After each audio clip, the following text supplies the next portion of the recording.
Hello, Durud and Shalom. Hi, everyone. How's my audio? Have you liked the stream? Good. Thank you. I see my favorite people are already here in the chat. Let me know if my audio is okay so that I could get started with peace of mind. Amazing. Amazing. Let's see if the Grapers will show up today in our stream like last time. That would be fun. But guys, I don't know. Have you seen this interview between Piers Morgan and Fuentes, Nick Fuentes? Because holy hell, I thought we should be watching this together. We should be watching this together. So don't go watch it. This is actually more fun if we do it together. Okay, so let's watch this together. Hey, Roy is here. Hi, Roy is like you haven't been here for a while. That's good. Nail Bunny, Flying Robot Dog, Jewish Samantha is here. Yabs is here. Angry Keyboard Warrior. Fantastic. All my favorite people are here. You're a New York Times reader, an NPR fan, a Daily Wire subscriber, or an avid consumer of all things Tucker Carlson. For several months now, there's been no avoiding the subject of Nick Fuentes. And let's be clear, the main reason you're hearing about him is because he's popular. A large number of people, especially young men, are interested in what he has to say. What that says about our society and our culture is the subject of ferocious debate. For many people, it's a grave indictment of an insidious immorality. For others, he's a product of a culture which has turned on its own and left many young people feeling listless and bitter. He's either a litmus test for right-wing hypocrisy on free speech or a walking, talking manifestation of where the line should be drawn. And a frankly preposterous amount of airtime has been spent on debating everything from his ideology to his sexuality and whether anyone should actually talk to him at all. If I were writing a glossary entry on the Streisand effect, I wouldn't put a picture of her next to it. I would put a picture of Nick Fuentes. They have opted to not do so when it comes to Nazis like Nick Fuentes. Fuentes takes this guy apart brick by brick. It's a full takedown. My concern is that people who are a bit more moderate are deeply alarmed by Nick Fuentes. I was very happy to see that, like, Nick Fuentes really passed that test with flying colors. That fragmentation is being caused purposefully by a splinter faction of people led by a young man named Nick Fuentes. That's the war. Can you get the beef prices down? Not crazy things that Nick Fuentes or these other loons say on social media. Well, it looks like all the screaming about Nick Fuentes on the internet is finally dying down a little bit. So now we had on this guy, this Fuentes guy, and never challenged him. You should have Nick Fuentes on your show and you could ask him questions about that. My God, he really has become one of the most influential people in politics in the world, this Nick Fuentes, right? Like, we need to pay more attention to Nick Fuentes, guys. I think he's really a big deal. He's a huge deal. So I think we need to cover him more on our channel. What do you guys think? Let me know in the chat. The truth is, it doesn't make a lot of sense to spend all this time talking about Nick Fuentes, but not actually to Nick Fuentes. People who say you shouldn't give him a platform overlook the very obvious fact that he already has a platform of his own, which is often bigger than most of the people complaining. And he uses it to speak unchallenged to his many followers. It's on that basis that I've invited him to appear live and uncensored on my platform. And Nick Fuentes joins me now. Nick Fuentes, welcome to Uncensored. Hi, great to be with you. Look at the smile on his face. Look at, after that intro, this man must feel like he's on top of the world. Everybody is talking about me. The most influential people in the world, including the president of the United States, talks about me. The most highest rating shows in the world are mentioning me. And I'm like, look at him. Look at that face. He's so happy. He's like, and I'm just getting started. And I'm just getting started. Oh my God. Guys, what is coming at us? Nick Fuentes joins me now. Nick Fuentes, welcome to Uncensored. Hi, great to be with you. I don't know you. I don't think we've ever met. You can correct me if that's wrong. I know about you. I know that increasingly people are talking about you in a more mainstream environment than you may be used to. So for those of you who know nothing about Nick Fuentes, I want this to be an opportunity to get to the real person. I don't know who that person is, but I do want to use this opportunity to get there. I've seen you talk as we prepared for this in exchanges with people and on your show, saying you fear it's going to be very hostile, it's going to be an ambush. all those kind of things. I don't intend it to be overtly hostile. I don't intend to ambush you. I intend it to be an examination of what you said on the record, an examination of what you believe or what you say you believe, and an examination of what your rising popularity says about. We got a super chat saying, I believe Nick is a Russian propaganda tool. Everyone talks about how Nick has so much people follow him, but no one ever sees them in real life. I see them. I know people in real life that support him. And also, I don't know, not that's not a, I mean, if we make a claim like that, we have to actually provide evidence for it. Not seeing the people who follow him, I don't think it's enough evidence. I think his influence is actually very real. I think his influence is very real. I've seen his influence being very real. About the state of the conservative movement in America. So those are my goals from this interview. What are your goals? Why are you doing it? I thought it'd be interesting. And, you know, you've talked a lot about me on your show over the years, and this is the first time you actually extended the invitation. I think it might be the second, actually. I think we talked about doing it during A24 a few years ago, but you've talked a lot about me with the panel, and now you've extended the invitation to talk to me. And I think so. For example, on other platforms like on Facebook, when I post something about Nick Fuentes, there is like a huge number of comments by people who say Nick Fuentes is right. And then I go look at their profiles, and these are real people with families and pictures of food and all of that. Like, these are real people. You guys don't underestimate this guy. This guy is a big deal. It'd be interesting for me to maybe clarify some positions and maybe get to know you a little better as well. So I'm looking forward to it. There is a belief that you have two personas. There's one that you roll out now for podcasts and for shows like mine, where you come across as reasonable. And then there's your show on Rumble, where you often come across as having, you know, a very unreasonable view on things. This is what Coleman Hughes said about you. Nick Fuentes knows exactly what he's doing. He is consciously playing this double game as part of a long-term strategy to become popular enough to take the reins of power, at which point he plans to pivot towards the extreme and unpopular policies that he advocates daily on Rumble. So first of all, what is your response to that? Well, first of all, I would say that Coleman Hughes is a propagandist. He works for the Free Press, which is run by Barry Weiss. So I think you have to consider the source. And Barry Weiss is a pro-Israel partisan. Free Press is just bought out by CBS for $100.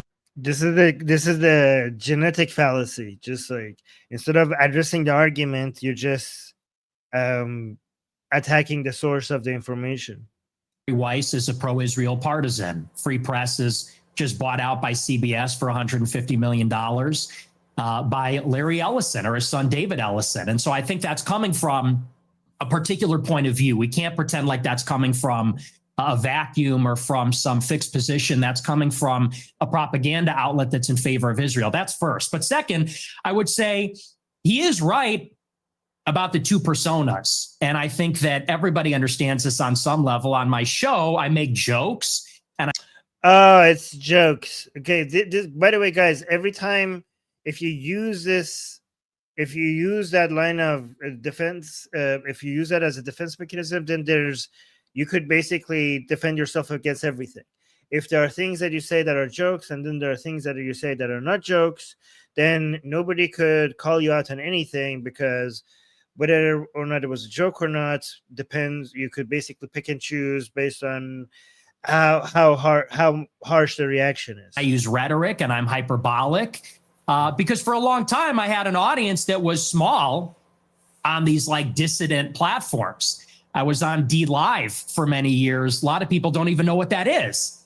And so I had a small following, and we had sort of like an in-group sense of humor and memes and things like that. And you talk about it one way on a freewheeling live stream when I'm by myself and I'm ranting, and we make jokes and we play devil's advocate. We play with different positions. But then when you sit down in an interview like this one, and people ask me a good faith question, what do you actually believe? Well, then I clarify and I say, well, here I'm not joking. Here I'm not being hyperbolic. I'm not being rhetorical. I'll tell you precisely what I believe. As far as this idea that I'm going to get power and then turn into Hitler, that just sounds totally insane to me. I'll be honest. It just sounds insane. Do you have aspirations for political power? Not really. I think that if I wanted to run for office, I wouldn't say a lot of the things that I say. I don't know that a lot of people would vote for. Well, I don't know, actually. I think give it some time, and the things that he has said might at some point be exactly the things you need to say in America to get some votes, not most of the votes, but enough votes. Enough votes. Yeah. Wait, we got another super chat saying racism will end up with you and your inbred cousins. Okay, I don't know about that. I think racism is making a huge comeback. For me, I tend to offend everybody, even a lot of people that like me. So no, I'm a truth teller. I like to. And by the way, we owe this. We owe the return of racism by people, by white people being racist, to anti-white racism. We owe that. We owe, like, if you want to know who to thank for this huge return of racism in Western countries, you could thank the left, the anti-white racist, anti-white male race leftist racists. Okay, this is, and this is basically exactly what we predict. I mean, I don't know if there are anybody in the chat that has been following this channel for the past decade or so. Isn't this exactly what we predicted? And people say that we're exaggerating. We said this will happen. We did. We said this is exactly the result of anti-white racism. And here you are. We were right. We were right. Tell the truth. I like to do my live stream. Who is Nick Fuentes? Tell me about your upbringing. I know you grew up in the suburbs of Chicago. Tell me about your early years. Or early how? Like my childhood or a little bit later? Yeah, your childhood, yeah. Well, I grew up in the suburbs of Chicago in LaGrange Park, as you say. My parents are ethnics. My father's half Mexican, half Irish. My mother's Italian. And they both came from a pretty rough upbringing themselves. They both were raised by single mothers, not because of divorce, but because both of their fathers had died. They endured a lot of dysfunction. And I think that's one of the reasons they came together and they related to each other, and they wanted to create a normal upbringing for their children. They wanted to have a normal family life. And so they moved out to LaGrange Park away from the city, and they raised me and my sister and really put us first. I think that's a big reason why I tend to have a lot of these family values or Christian values. My mother quit her job and stayed at home to raise us. And so I have a very close relationship with my parents, with my sister. We're a very tight family. And we grew up in a pretty idyllic town. And maybe we can sort of get into a conversation about politics from this. I loved my upbringing. My mom stayed at home. My dad was working. We're in a mostly white suburb in Chicago. I was maybe half Catholic, half Protestant. It was a baseball town. I played baseball for many years. In Chicago, we love our hot dogs. We have our baseball parade and get a hot dog. And so I love where I came from. I love the city. It's a working class city. I love the people here. They're very good, humble, down to earth, decent people. And I guess I had my political, not to jump ahead, but this is a big part of where my political awakening came from. I sort of left this bubble, if you could call it that. When I went to college in 2016, I went to Boston University, and I read a lot of things online, and I realized the country does not look like LaGrange Park. It doesn't look like Western Springs or Hinsdale or Elmhurst. It looks very different. The country's undergoing a radical transformation because of immigration. And so I saw that and I said, this is not really a desirable change. I don't like the south side of Chicago or the west side or LA or certain parts of Boston as much as I like where I came from. And I guess that's what made me an American nationalist. I said, I want to preserve my home and the things that are familiar to me and the things I. Oh, look at this. Oh my God, that's so sweet. We got a super chat saying years ago, Parvone, thank you so much. Years ago, I heard about anti-white racism from you. I did think it was harsh, but I'm proven wrong. Hats off. Hats off to you for being able to change your opinion. That's rare to see. That's very encouraging. Well, thank you so much for saying that. Also, we got another super chat that I don't really understand, saying, what's the difference between anti-theist and anti-racist? I don't even know what the similarity is for me to compare them. But thank you for the super chat. Yeah, brave of you to be able to change your opinion like that. Thank you. Like about my home, what makes it America. So that's a little bit about my background. I don't know where you want to go with that, but well, I suppose my my first obvious question is: were your parents immigrants to the United States, or were their parents, or were they grandparents? In other words, at some stage, I presume there were immigrants in your family who came to the US. Is that correct? There were. I believe my mother was 4th generation and my father was 3rd generation. So their ancestors came here on my mom's side in the 1860s, I believe, the first wave of Italian immigration. My father's ancestors, I think they came around the turn of the century in 1900. So your view of immigration, and we'll get to the specifics about your views on immigration, are they not affected at all by the fact that if it wasn't for immigration, you wouldn't exist as an American? Oh my God, the questions are so bad. He's going to say, well, I'm not against all immigration. This is, oh my God, these are not the best questions to ask. I know when you know the answer, you shouldn't be asking that question. And if you don't know the answer, then you haven't done your homework. Like, he's just going to say, well, I'm not against every single immigration. American. Well, I would certainly exist, but like you said, maybe not as an American. Certainly that's influenced in some measure. But I think that the kind of immigration that we had for a long time in the country, it's different than the immigration that we have now. And let's just say for openers, it's different. I mean, you shouldn't even attack him on his immigration stance because unfortunately he has the correct position on immigration, so it's going to make him even look better. Focus on his racism, on his Jew hatred, on his anti-Israeli stance. When you attack him on his immigration stance, this is advertising because he has the correct stance on immigration. God damn it. Immigrants, they're coming from a different place with a different culture, a different religion. It's not the same as it was. So first, you have a qualitative difference. My ancestors, for the most part, I have 3 European grandparents from Ireland and Italy, 1 from Mexico. They came from Europe. They came from a society where there's a common ancestry, there's a common religion, common civilization. The people that have come in since 65, since Hart-Celler, they're coming from China, India, the Northern Triangle, Mexico, Venezuela.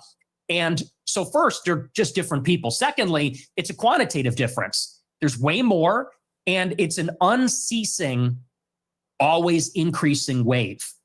For the first 3 or 4 ways of, I mean, he's right about all of this. Everything he's saying here is correct, which is going to make him look better. A lot of people are frustrated with all of this waves of immigration, and they're going to love him for saying all of this. Immigration, you would have a major influx of immigrants, and then it would stop.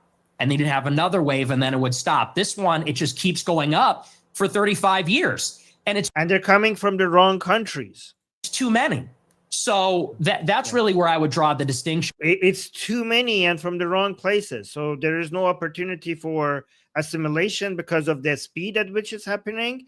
And it's also, assimilation is difficult because it's coming from places with inferior culture.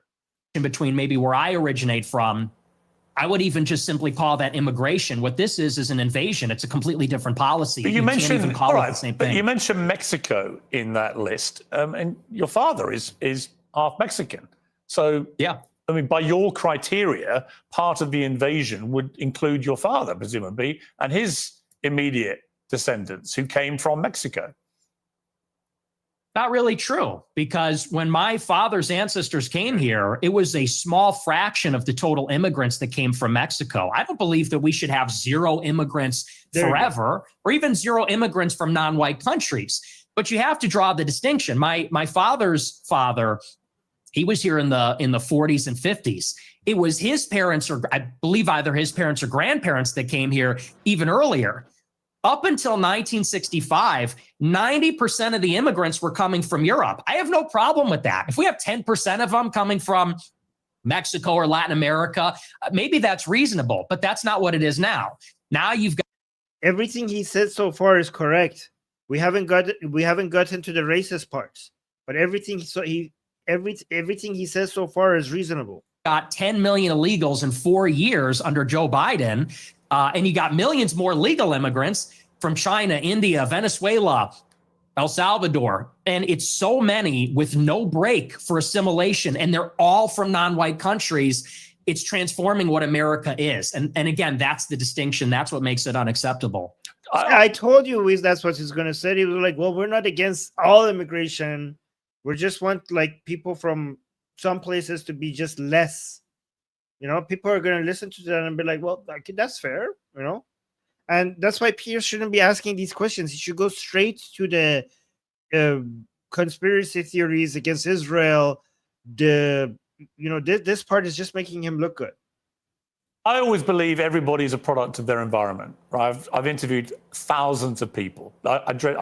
Maybe 3, 4, 5,000 people from all different walks of life. But the one common theme I would say is everyone's a product of their environment. And I was reading some stuff about you in the last few days. There was an episode of your podcast where you talked about your father, Bill Fuentes, and how he wouldn't take the family, including you, to certain restaurants because he believed they were associated with African Americans. We would be deciding where to go to eat, you said. What are we going to do for dinner tonight? It was a running joke. Me and my sister would say Applebee's, and my dad would say we would never eat at Applebee's. Not in a million years should you be caught dead, Fuentes said about Applebee's. Go to a different restaurant, a local restaurant. No Applebee's, no Red Lobster. That is commonly known as black fare. And you also shared another story about your family and restaurants. It said, before me and my sister were born, my family had a saying about Olive Garden that contains the N-word that we're not allowed to say. So my question, based on that anecdote that you say on your own podcast, is do you think you grew up in a racist environment, that your father was inherently racist, and that thought process moved to you? Well, I would say it's a new low. I've been attacked for being a racist many times, but to attack my father, to attack my parents based on anecdotes, I would say that's sort of a new. Oh, that's it, guys. Nick. That's a mistake by Nick here. He's advertising his weak spot. Okay, so it seems like he's sensitive about his father. Even if you are, it makes sense for somebody to be sensitive about their father, but you shouldn't show that to your enemies because then they're going to come for your weak spot. But to attack my father, to attack my parents based on anecdotes, I would say that's sort of a new low. Hang on, it's your anecdote. Yeah, but he's not here to defend himself. You are. And my parents. Yeah, but you shouldn't have told that story if you don't want people to talk about it. You told the story, and I will, and I'm not trying to ambush you. As I said at the start, Nick, to be clear. No, it's not an ambush. Nick, to be clear, I think everybody I'm not understands. ambushing you. I'm literally reading an anecdote that you revealed on your podcast. It's you that's put it in the public domain. I know. I'm simply asking you whether my assessment of that, which is that your father didn't want to take you to certain restaurants because of what you refer to as they were commonly known as black fare, whether that attitude to African Americans in that instance permeated to you. It's a reasonable question. Yeah, no, like I said, I think everybody knows what that is, but I'll address it. I'll engage with it, and I'll defend my father from the charge of racism. Sure. No, my parents are not racist, and they've never been racist. I'll tell you about my parents. They used to have a school in Chicago in the South Loop where they instructed people on how to shoot firearms. It was a security school, and most of the clients were black. And I believe actually one of their clients was Larry Hoover's son at one point, sort of a funny story. And so most of their clients would come in from the South side of Chicago. My grandmother, she grew up in the projects in the city. And so my family being in Chicago, being ethnics, being Italian, Irish, Mexican, and the West Side on Taylor Street, all over the city. My family for many generations have lived near and around black people. And look, my views about black people and their views about black people are shaped with experiences with black people. And what they will tell you, what my parents would say if they were here, is that that's a collective mindset. If your experience of black people shapes your opinion about all black people, that is collectivism? For many, many years, the older generations of Black people were very respectful, very humble, very decent. In fact, my grandma used to have an anecdote. She grew up in a lot of dysfunction. Her mother was mentally ill, and they would be having dinner in the projects, and there'd be so much chaos and dysfunction and disagreement and fighting. And she would look across the way out the window at a Black family in the other apartment, and they'd be holding hands around the table saying grace. And this is sort of the culture that used to prevail. But now what you have in the city is that there's no accountability for the Black people. And now Chicago has become a complete dump because these teenagers go out and they take over the city. They call them teen takeovers. That's the euphemism for it. They're teenagers, but they all come from the same neighborhood. They drive up there and they mug people and attack people and they destroy cars and destroy shops. We have the... When he says there's no accountability for Black people, isn't there just less accountability for crime because of lack of proper policing, whether it's Black? I mean, I do understand that on a per capita basis, Black people in America commit way more crimes compared to white people. I know that. But when it comes to lack of accountability for crime, that applies to all criminals right now in some cities, not just Black people. And they mug people and attack people and they destroy cars and destroy shops. We had the Festival of Lights a couple of weeks ago. It's supposed to be a family event. And they light up the trees and they, there's a big parade. I was in the parade one year and you had a bunch of Black people there shooting each other. 7 people shot, a 14-year-old killed in the Magnificent Mile. And I know there's a lot of Black people that feel the same way about this. They say, we've lost control of the city. And well, if there are Black people who feel like that, then why are you talking about Black people collectively instead of giving statistics and percentages? I understand that this is a bigger problem among Black community compared to white people, but given that there are many Black people who are not like this, then you shouldn't be talking about them in general terms. A lot of Black people that feel the same way about. Let me know. Do you guys agree with that in the chat? Like what I'm saying? Like he might be true. Like his experience is real, and the stats also show that crimes among Black people in America is way higher compared to any other population. But as long as we have so many Black people who are not like that, then you shouldn't treat them like a collective. Do you guys agree? They say we've lost control of the city and we're looking for accountability. We have a lot of Black people that are always outraged about racism, outraged about attitudes from white people, but they're never ashamed of some of these behaviors, never ashamed of some of the things that go on. And that's why I think there's a lot of negative attitudes these days. And so, again, I think those attitudes, you say I'm a product of my environment. I am. And so are my parents and my grandparents. Unlike you, because you're not even American, in Chicago, we have to live in a big, diverse city where there's a lot of different kinds of people. And I think anybody in Chicago will tell you the same. I live in London. It's one of the biggest and most diverse cities in the world. But it's not the same.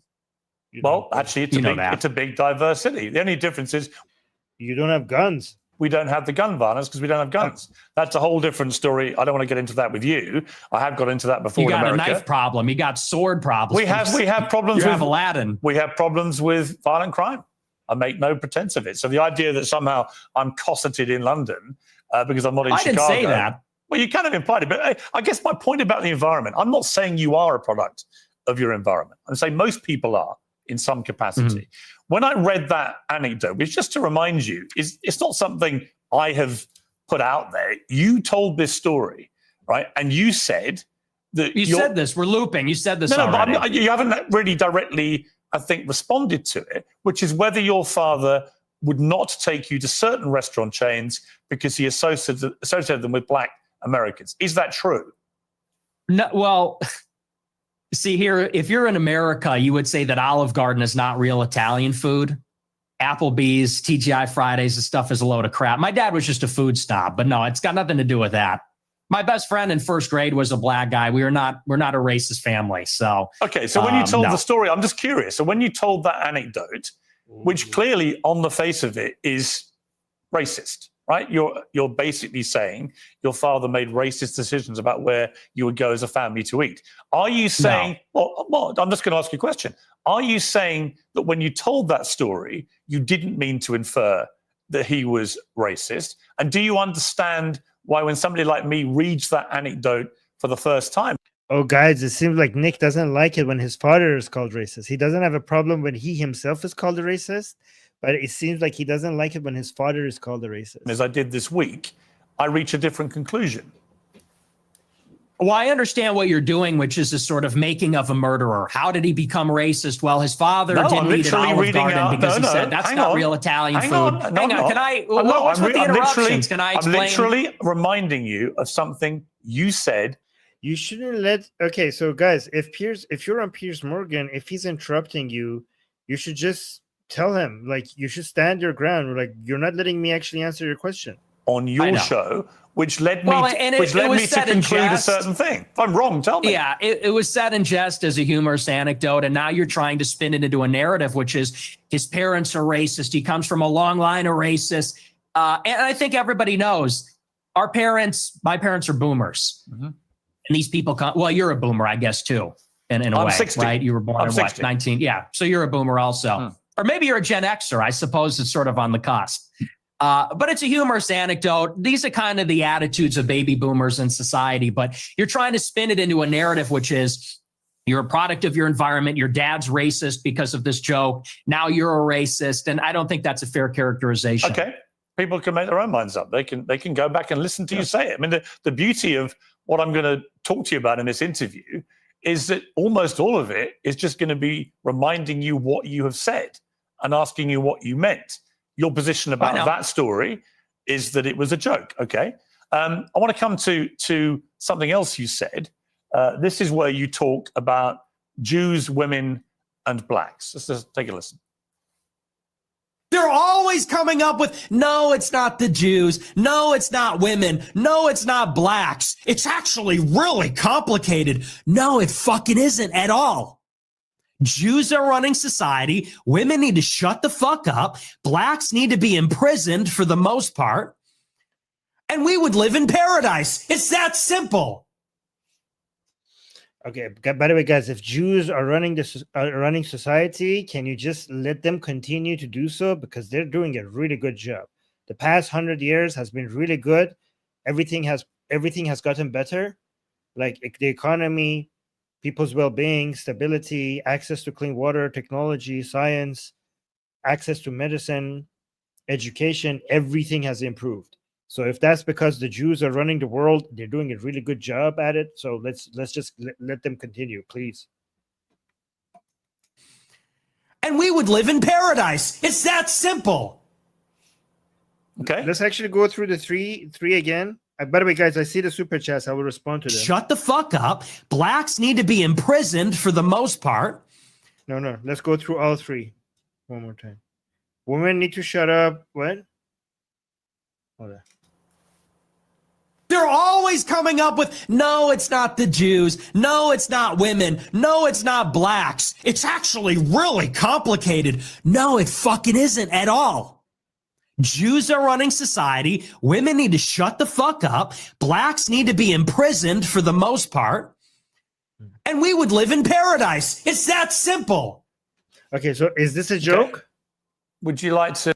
Is this a joke, or do you mean that? Clarify what you meant there? That's all true. That's 100% true. Everything I said in that clip is true. Including that blacks need to be imprisoned for the most part. Yeah. Yes. What does for the most part mean? The vast majority of them? Like, what does for the most part like means most black people need to be imprisoned? Holy hell. But all of them?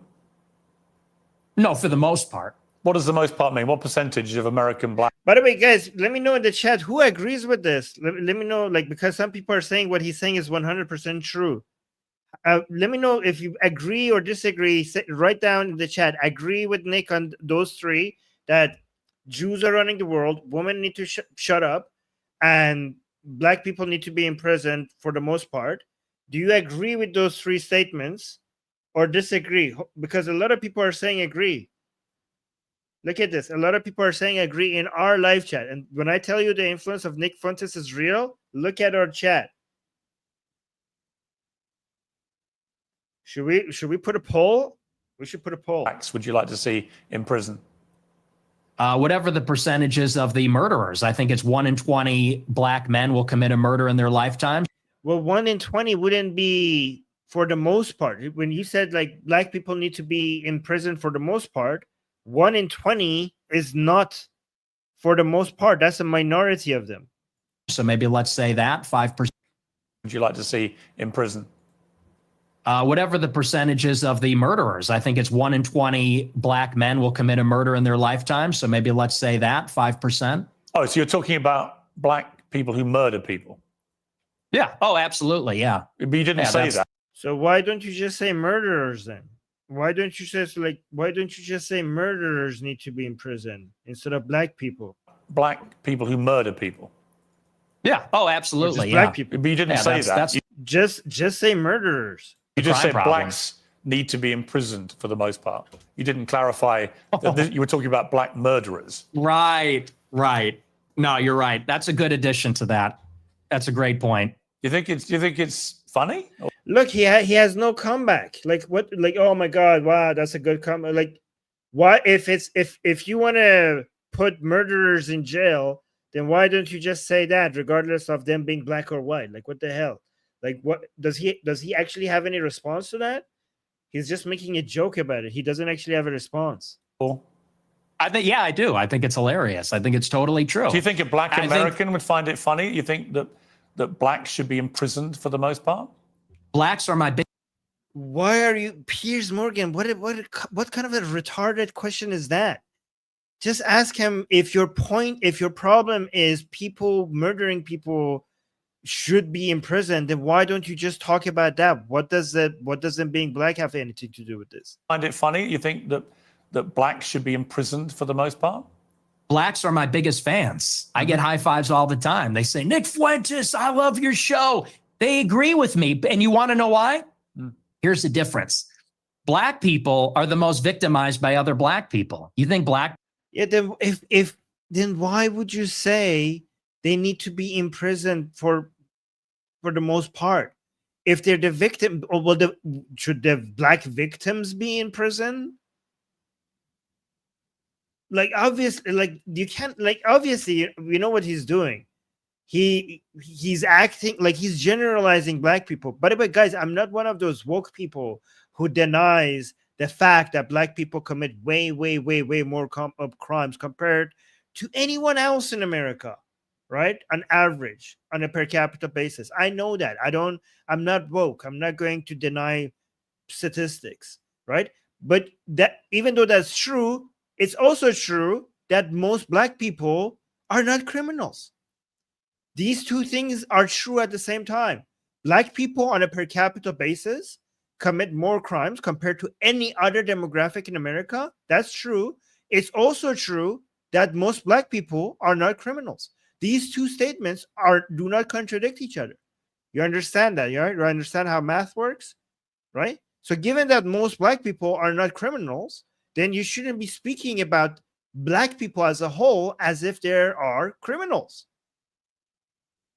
Does that make sense? Do you guys agree with me in the chat? Let me know. People want to live. Black people are the most victimized by other black people. You think black people want to live in the hood and the ghetto and get? Somebody in the chat saying he's not saying all black people. He's saying the ones that do crimes. He said black people for the most part. He said black people for the most part. He didn't say criminals. He didn't even mention that. He said he talked about them collectively as a whole. Shot all the time. That's what happens in the south side of Chicago.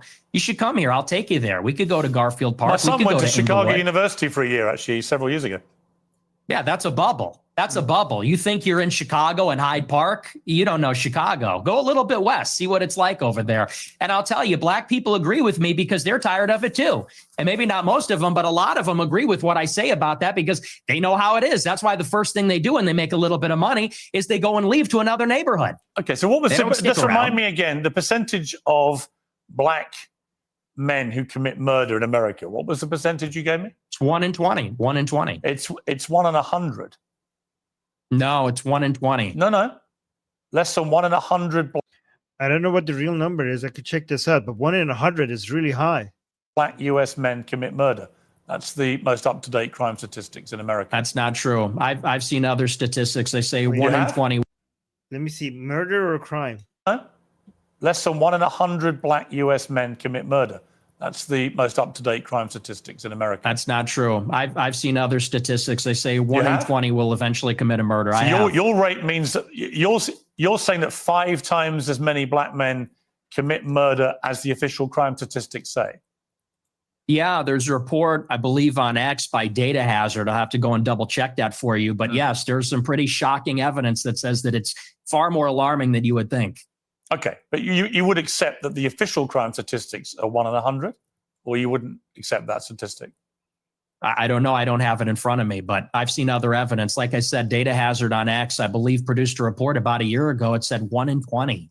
But I mean, whether it's 1 in 20 or 1 in 100, that's a lot of people, Piers. I mean, Sure, this is a lot of white problem. people commit murder too.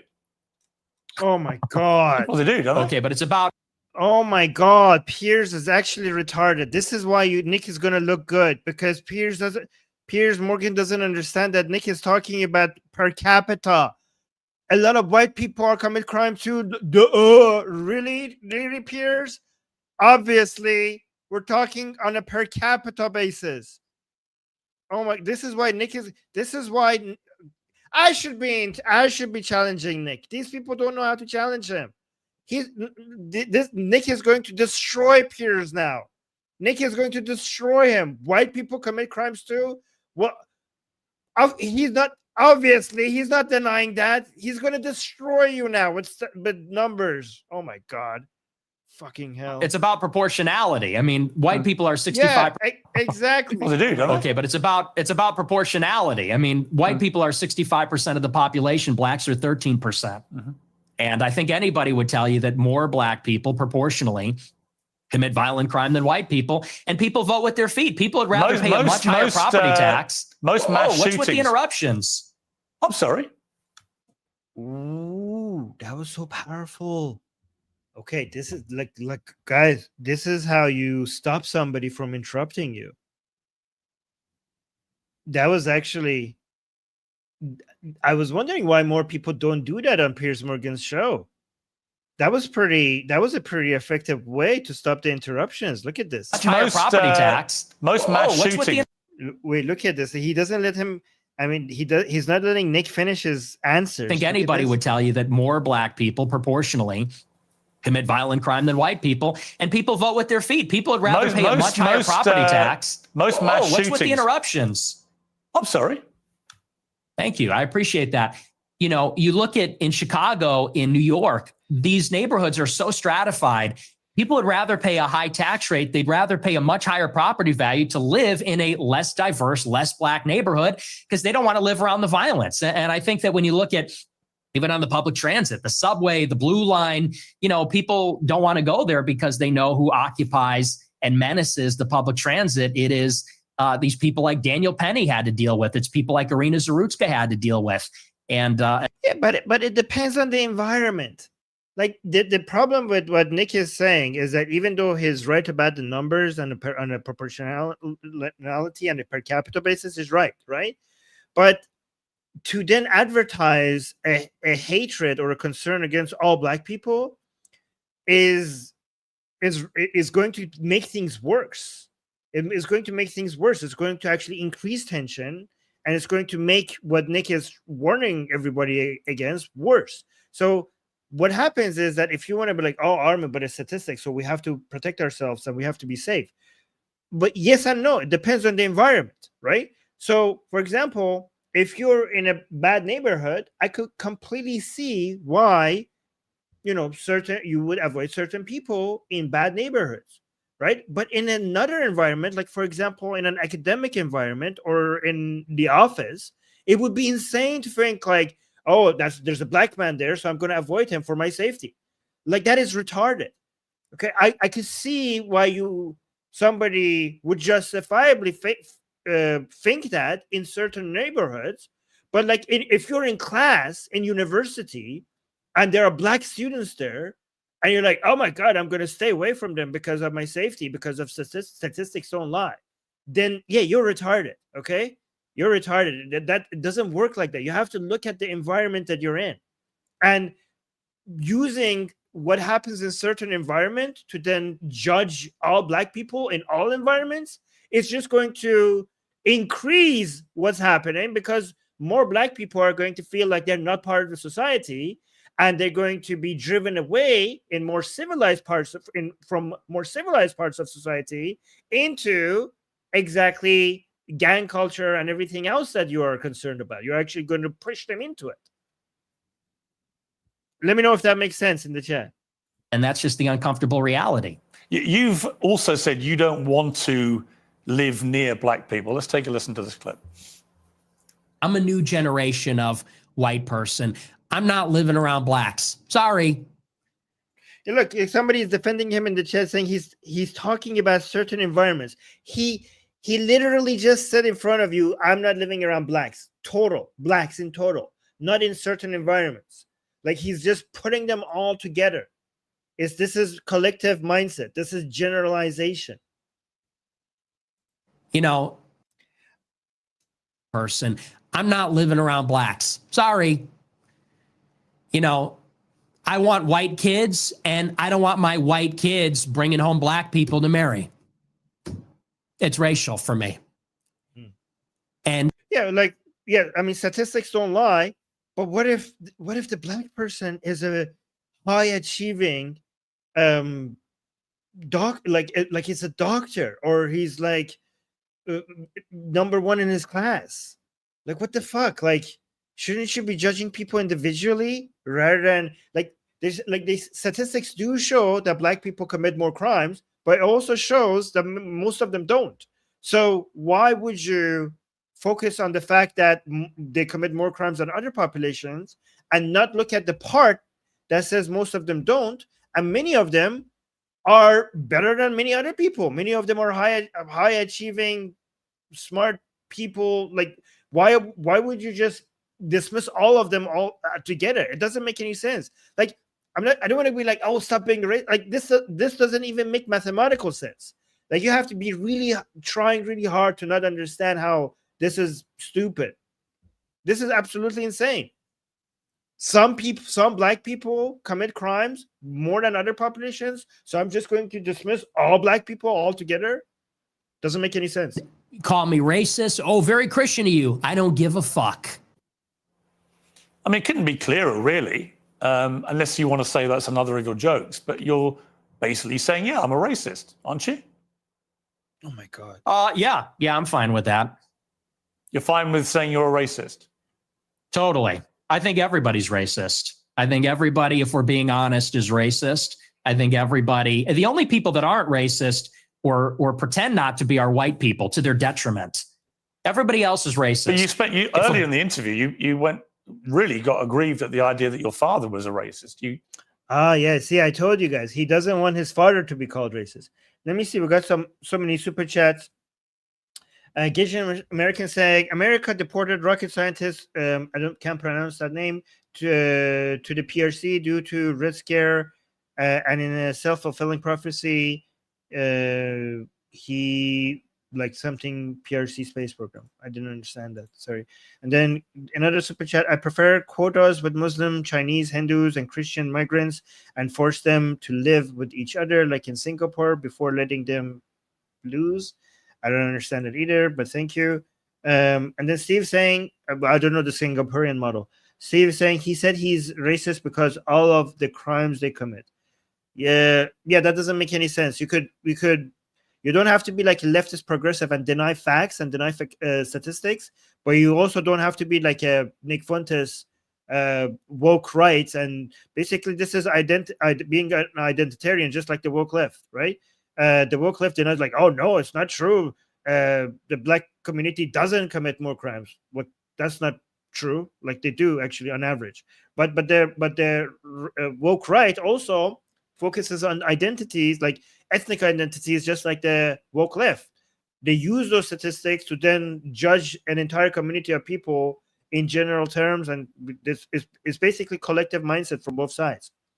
And then Gage American says, my mom wanted me to marry into Jewish banking family. Oh, okay.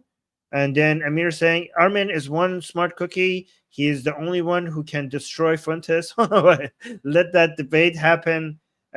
Fuentes, don't be chicken. Well, I think I'm not big enough for these people to notice me. But if you could make it happen, I would be very interested. But yeah, I don't know if I'm big enough for these people to notice me. Shana saying American Nigerians are very successful, for example. Yeah, true. Exactly. That's a good point, Shana. You wanted to make emphatically yeah, because sure my father's. He's not. Because my father doesn't share my same views on that. So he's the exception to the everyone's a racist. Well, everybody's a little bit racist. You're right. So maybe everybody. The difference is you're attacking my father. You know, he could get fired from his job. I'm not attacking your father. You are. No, I'm not. I don't know your father. Are we back to here again? We're going back to the father situation. Like you guys, you can see Nick doesn't get offended about many things. It's interesting that this is his weak spot. Okay, so it doesn't matter how many times you attack him, it doesn't bother him. But it seems like it gets on his nerves when you accuse his father of racism. And to be clear, I have no knowledge about him at all. Well, then let's leave him out of it. Let's leave him out of it if you don't know him. Hang on, Nick. Ooh. You put that story into the public domain. Yeah, I mean, why would you go around and tell people that your father used the N-words against black people and didn't look very kindly on them if you didn't want people to come and then accuse your father of racism? If you don't like that, you shouldn't have told that story on your show. I'm simply reminding you of what you told everybody, millions of people, about your father. If you now want to retract it, fine. If you want to say it was a joke, which is what your position was earlier, fine. But I'm allowed to put to you things you've said publicly. That's not unfair. That's not me targeting your father. You put that story about him out You know there. what you're doing. You know what you're doing. I'm asking you about a pretty shocking anecdote, which to me looked like you were saying your father made decisions about where you as a family would eat based on skin color of people who worked at these places. If you say, or use them, if you say that is not what you meant, that's fine. You can respond any way you like. But the idea I can't ask you about it without you saying I'm attacking your father is ridiculous. Well, you are, and you know what you're doing. And there's a political culture in America where if you have the wrong views, you get fired from your job. And my father has a job. And if you go on here and say you charge him with racism or something, and if your father has a job and him being accused of racism could get him in trouble, then why did you mention those stories on your show? Then what, Nick, you caused this problem. Then why would you mention these stories about him using the N-word and talking like that about black people on your show? You did this to your father. I mean, honestly, you could afford to pay. You're so rich, you could afford to pay for him anyway. So why is it a concern? Job. And if you go on here and say you charge him with racism or something, and I'm put in a position where I don't look like I'm sticking to my guns if I don't say my father's a racist, you're putting him in jeopardy, and he's not here to defend himself or explain his views. And it's very low. And I think you know exactly what you're doing, and people can see what you're doing. I'll defend my views.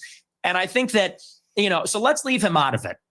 Let's just not talk about my father, because my father isn't here. I'm here. Okay, well, then do you accept that you shouldn't talk? Okay, listen, that's fine. But then do you accept you shouldn't talk about your father on your show? And you shouldn't tell? Absolutely not. Absolutely not. So it's fine for you to put a story out there which would make most people who listened to that story or watched it at the time on your show conclude that he was racist. It's fine for you to do that. But if I then ask you about it, I'm the one who's being unfair and I've crossed a line. Is that what you're saying? Yes. Okay. Yes, you're being malicious. Okay, that's fine. That's fine. Listen, people are watching this live. They can draw their own conclusions about whether what I just did. And they will. Yeah, and I'm sure afterwards, by the way, you'll say, he ambushed me with your own words. With your own words. That's a little presumptuous. I'm not going to say it's an ambush, but I think that's a low blow. And I think you know what you're doing, and that's fine. You're a tabloid journalist. I expected that. I don't think it's an ambush because I knew it would be like this. And people will see what you're doing, and I think they'll say it's low. But as far as you want to talk about racism, I do. Let's talk about racism. Okay. It's not low to ask you about stuff that you brought up. It's not that low. Like, what do you mean it's low? You brought up that story. Let's leave my dad out of it. Look, you've admitted you're a racist, correct? Yes, 100%. Okay. Own it. Okay, that's fine.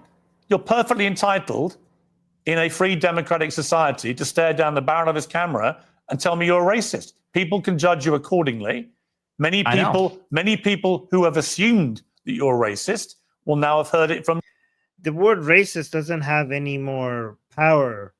So these people are like, the word racist was supposed to call that something evil.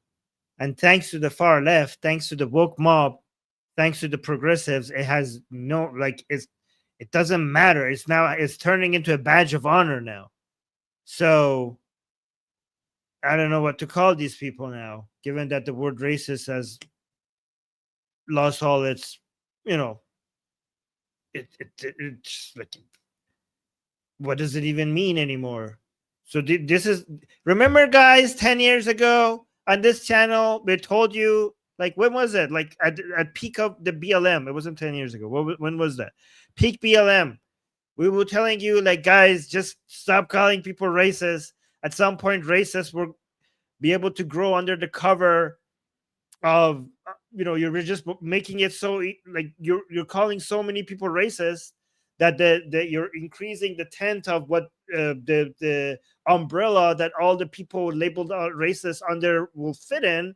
And that way, all the actual racist people now are going to see that they have a giant army, and you're helping them grow. Look, we told you that the power of the word racist is going to the racist, fascist, misogynist, all of these words. They have no power anymore. They have zero power. And this is going to just make the far right come back at some point. And we were being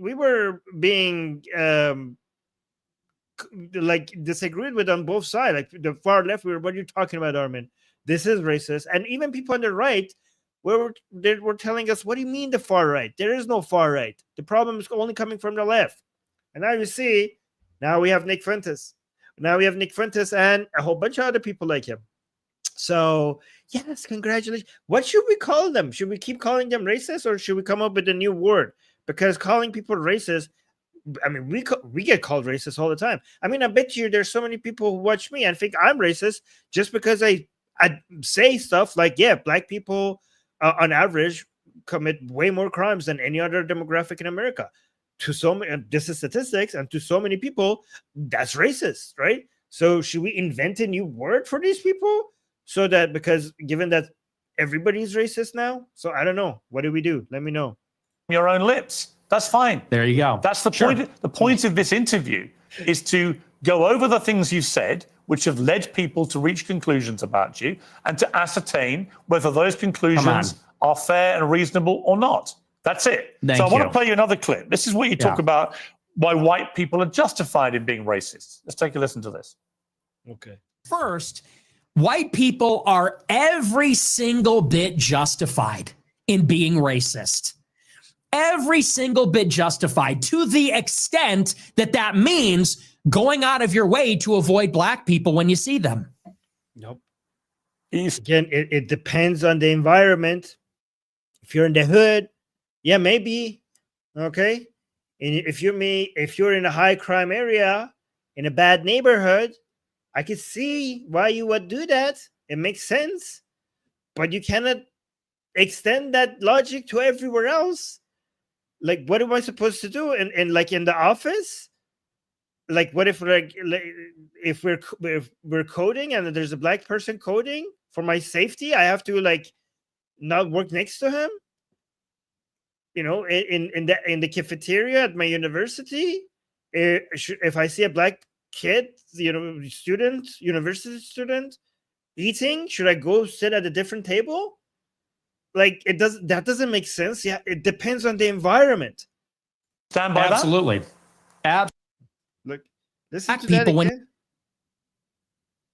Justified in being racist. Every single bit justified, to the extent that that means going out of your way to avoid black people when you see them. You stand by Absolutely. Absolutely. That's bullshit. That's retarded. That's absolutely retarded. It makes no sense. That's just going to make things worse. That's going to just if you advertise that way of looking at all black people, in general terms, like as a collective, then you are going to push Black people out of civilized environments into crime, into gangs, and you're just going to increase the problem. In fact, the best way to decrease the problem that people like Nick Fuentes are addressing is to figure out a way to welcome them with open arms into, you know, more civilized environments.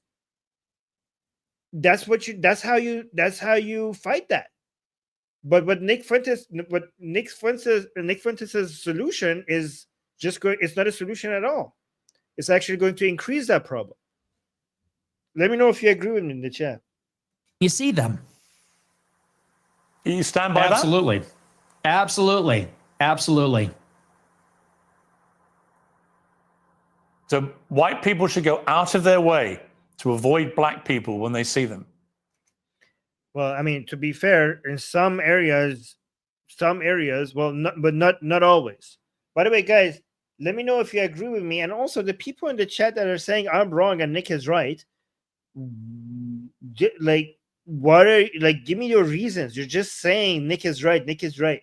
You're not actually giving me any reasons. Absolutely. They would be wise. Why?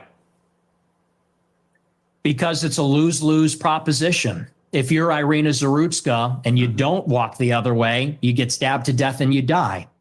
If you're somebody, what about in the office? What about in the office?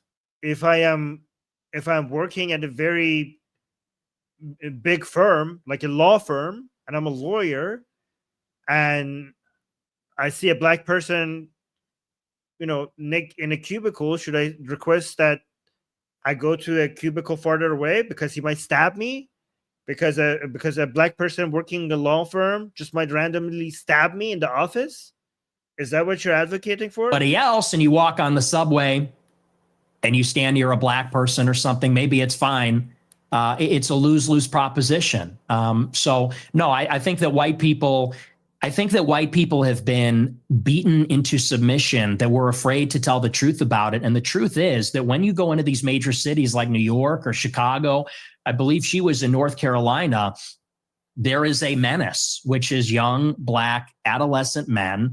They're extremely violent. And we have been told that we have to pretend like they are every other person. We have to be colorblind to that. And we're supposed to go and be in the midst of all this danger. And I think that at this, nobody's asking you to be colorblind. Statistics matter, and statistics show that certain demographics do commit more crimes. Okay, but the question that Piers should be asking him is the question I asked. Okay, this is why Piers is not asking the questions, the good questions. He's like, oh, Piers thinks that he got him. Piers thinks like, oh, this was a got you. So you're saying that we should go out of our way to avoid Black people? And then he's silent and he wants them to answer. And he thinks like, if he says yes, you got him. Piers, you didn't do anything. He already has that video out. Like, you didn't get any new information. He already has that on his show. You think you're challenging him? You think like, oh my God, he said yes. Guys, look, I proved that he's racist. Well, we already fucking knew that that's his position. What else did you get from him? He thinks, like, Piers thinks that he did like a very interesting job. You didn't do anything. You should have asked him my question. You should have asked him that if you're working at a law firm or in a university, if you're in a class, you see some Black kid sitting there and taking notes, are you going to avoid him because you're afraid that he's going to stab you in the middle of a class at the university? Like, what the fuck? Like, you should ask him that, because that will make him look ridiculous. You don't know how to ask these questions. we're supposed to go and be in the midst of all this danger. And I think that at this point, it's gotten out of control. You look at the BLM movement, they said that the reason that Black people, are violent, or the reason there's crime, is because of police brutality, or redlining, or all these other things. They said we need to get rid of the police. We need to defund them. And a lot of cities did. A lot of cities like Chicago, for example, the police changed the rules of engagement. They don't chase them. It's not a felony if you...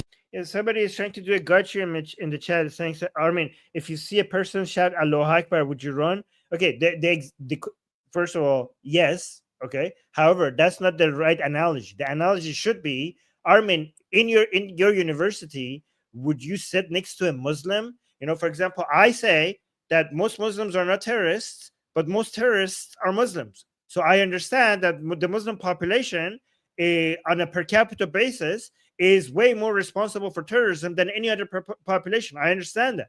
But in my university, I had Muslims in my study group, and I was never afraid. That like, I can admit that most terrorism comes from Islam, but that doesn't mean that I'm scared of Muslims in my fucking classroom. I'm not. I had projects with them. Never even thought about, oh my God, it's a Muslim, I shouldn't be working with them. Steal a certain amount of merchandise.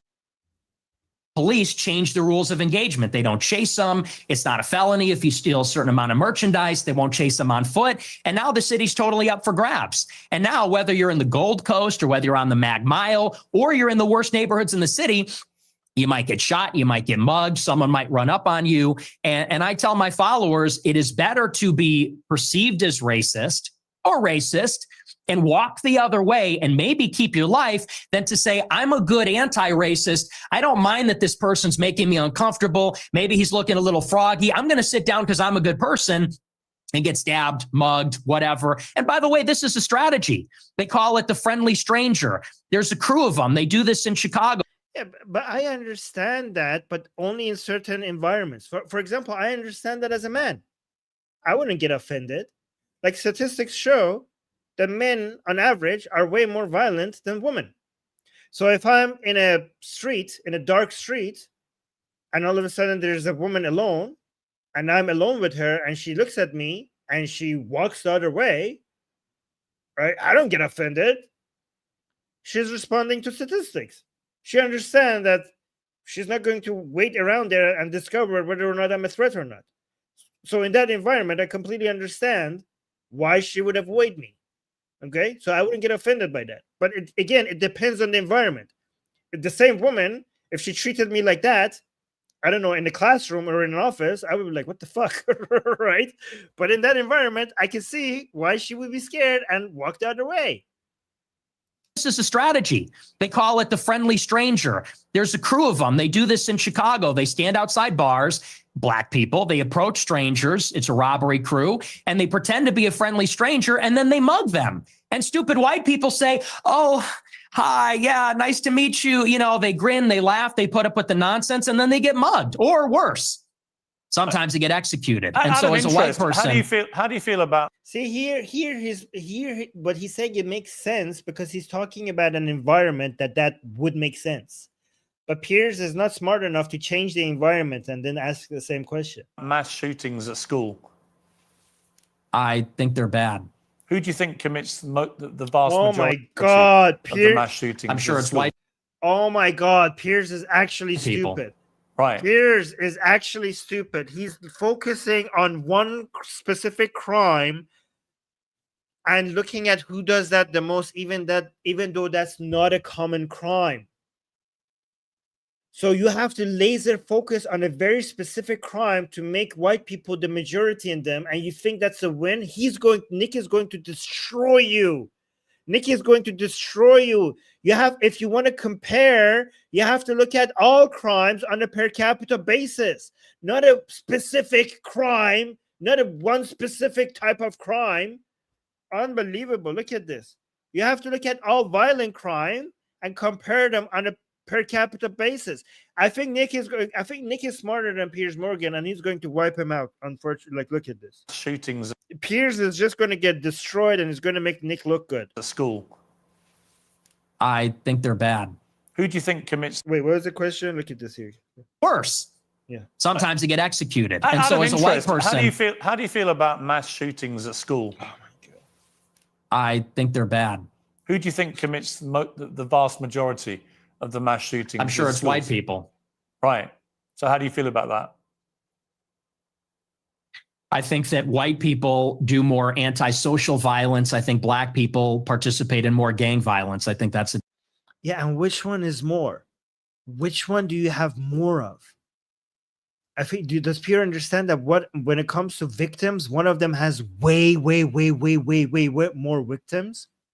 I mean, one of them makes the news more. I'm pretty sure a school shooting would be a headline news way more often than gang violence, but the gang violence kills a lot more people. So that's why on a per capita basis, black people will be responsible for more crimes. Difference. What's the difference to the victims? What's the difference to the victims? The difference is that there's less of them. The difference is that there's less victims of white people on a per capita basis.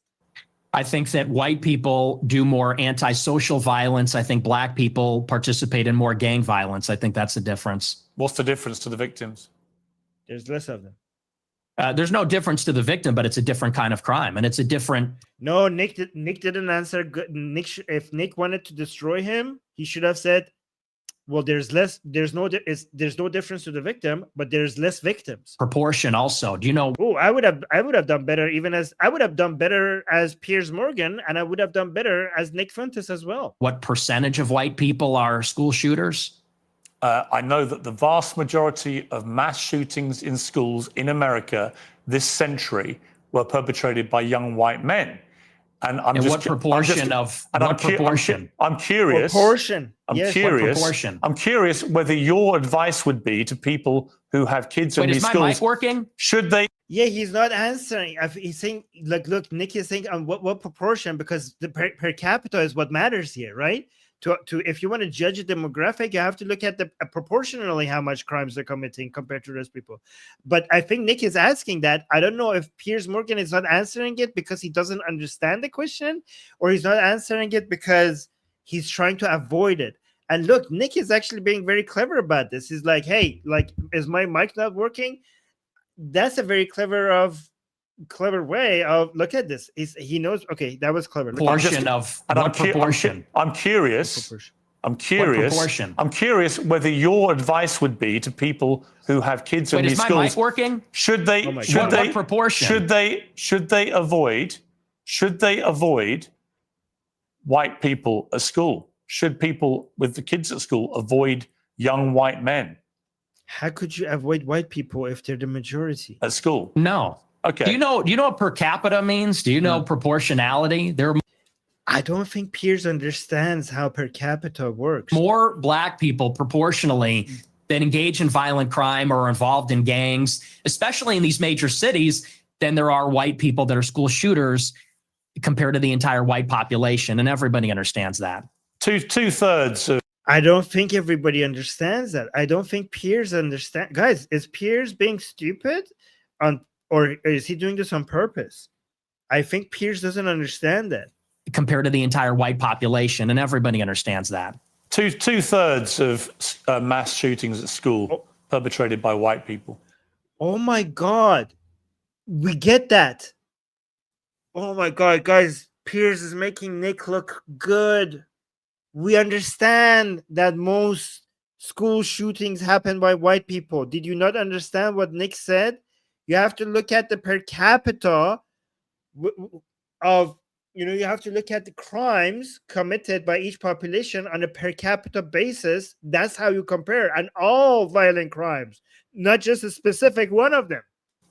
But what proportion of white men commit school? Look at this. He's just repeating his question. I think it's flying over Piers's head. Population, and everybody understands that. Two-thirds of mass shootings at school perpetrated by white people. But what proportion of white men commit school shootings? That's the question. I've just told you. No, Nick is also missing this. You should. Why are we focusing on school shootings? You have to look at all violent crime together. It's 60-65% of school shootings by white people. You're telling me what proportion of school shootings are committed by white people. I'm saying what proportion of white people have committed school shootings. Are you playing dumb, or are you just not that smart? What difference does that make to the? I think he's just not that smart. To the children lying. Committed school shooting. He doesn't understand. Piers Morgan doesn't understand. He's like, most school shootings happen by white people, but Nick is asking, okay, but how many white people commit school shootings? That's the question. Yeah, yep. And Piers doesn't understand the difference. School shootings are committed by white people. I'm saying what proportion of white people have committed school shootings. Are you playing dumb, or are you just not that What smart? difference does What's that the make difference? to the children lying dead on the ground? Oh my God. The difference is that there's less dead people. There's less of them. Now you want to jump on the victims. The difference is you're asking, would you fear white people or black people? And that's the difference. The difference I'm is not. What I'm saying to you is, by your probability. logic, if we now have agreed that the vast majority of mass shootings in schools are committed by white people and predominantly young white men, then presumably your advice would be to avoid young white men because they perpetrate these massacres. But it won't be because they're white, right? So are you playing dumb, or are you actually dumb? Maybe it's I'm about dumb. proportionality. Maybe I'm dumb. You are because you're, well, I don't think you are dumb. I think you're smart actually, but you're deliberately avoiding per capita. And everybody knows that's the difference. What proportion of white men are school shooters? It's probably 0.00001%. What proportion of black men? You know, like the example that you could come up with is, imagine one white person comes up with a crime that has never done before, a violent crime that has never been done before. He's the first person that has ever done that, right? And I could say, let's call it crime, I don't know, A, okay, or crime Z. Okay, let's call it crime Z. And now I could say, and it has only happened once, and one white person has done this, and nobody has done this before. Now I can say that 100% of the people who have committed crime Z are white. Okay? Does that tell you much about the risks that you are at being next to white people? Does that information, I could say 100% of the people who commit the crime Z are white. Should that scare me of white people? Because this doesn't tell me anything about the risk level that I'm in next to white people. Okay, right? That's why proportionality matters. I need to know, okay, 100% of the people who commit this crime are white. I need to know, okay, but what percentage of white people are committing this crime? That's the information I need. That's the more relevant question here. I think that was a pretty good example, actually. It's probably 0.00001%. What did you guys get my example? Let me know if I explained it well. Did you guys get my example? Our school shooters, it's probably 0.00001%. What proportion of black men have committed violent crimes? It's probably like 5%. I don't know what it is off the top of my head, but it's very high. And I would add to that, even as it concerns schools, why do you think parents pay a super high property tax to live in a school district where there's white people? Because they know that if they go to the black school, it's going to be the Bloods and the Crips. It's going to be gangs. It's going to be, you know, you talk about school shootings. Nobody talks about all the school shootings that are committed by gangbangers in and around the school and all the other violence that's associated with that. I mean, these schools in the south side of Chicago, you know, it's just not. I have an answer for you, Nick. So the proportion of the population who carry out mass shootings is actually the same for black and white. For white people? Oh my God, the proportion of the population who commit mass shootings. So you're focusing on mass shootings. This is why I say you need to focus on all violent crimes. People, the proportion of the proportion again, of the population. Are you hearing it? No. See, I think the trouble with your statistics is a lot of them don't bear much scrutiny. We have a bunch of fact checkers checking all this. No. Okay, so again, Piers Morgan didn't understand the question. So if you say most mass shootings are happened by white people, the reason why then you ask, well, what percentage of white people are committing mass shooting? In that case, is not to compare it to the proportion of other people. The point is to see how serious of a crime this is, so that if white people are committing it, so that if white people are responsible for it more than other people, would this be a big deal? Okay, so I don't know if I explained it very well. So I think Piers's fact-checking team thought when Nick was saying, well, what percentage of white people are committing mass shooting, They thought he's asking that question so that he could compare it to the percentage of black people or other people doing that. But the reason why they're asking that question is to say, well, is this a small thing as a whole or a big thing as a whole? Because even if they're the number one people in this crime, this might not be a very big deal because it's not widespread, right? That's the reason why you're asking for that percentage. But because if you want to compare different demographics, then it doesn't make sense if you're now moving into the conversation of comparing demographics. Then in that case, it doesn't make sense to focus on a certain crime.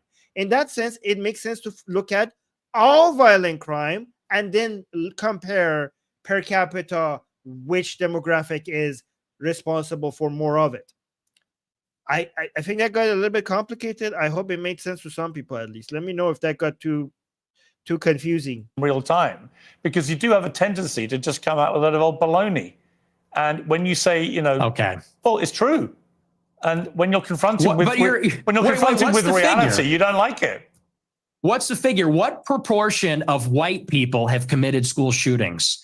With white people as the denominator and white people that have committed school shootings as the numerator, what's that percentage? For both black and whites, the proportion of the population who carry out mass shootings generally is about the same. Oh my God, Piers is actually stupid. He's not asking if they're the same. He's asking what's the number. He's not asking if the proportion is the same or not. He's asking, give me the number, because it could be the same, but they both could be, I don't know, 0.5%. They could be the same for white and black, and then both of them could be half. I'm just making that number up, 0.5%. Then this is not a big category for us to even talk about, even if they're the same. That's why you need to give him the number, not whether they're the same or not. Oh my God. And if they're the same, then why were you attacking white people for it? Shootings as the numerator, what's that percent? Guys, again, people are going to cut this stream out and show that I disagreed with Nick Fuentes a lot. And they're going to think like, oh, look, Armin agrees with Nick Fuentes. It's not my fault. This is Piers Morgan's fault that he's such an idiot that Nick could make actually legit good points and make him look good compared to him. He's not demonstrating his racism properly, and Nick is actually making correct points. It's not my fault that Nick is looking good here, okay? Oh my God.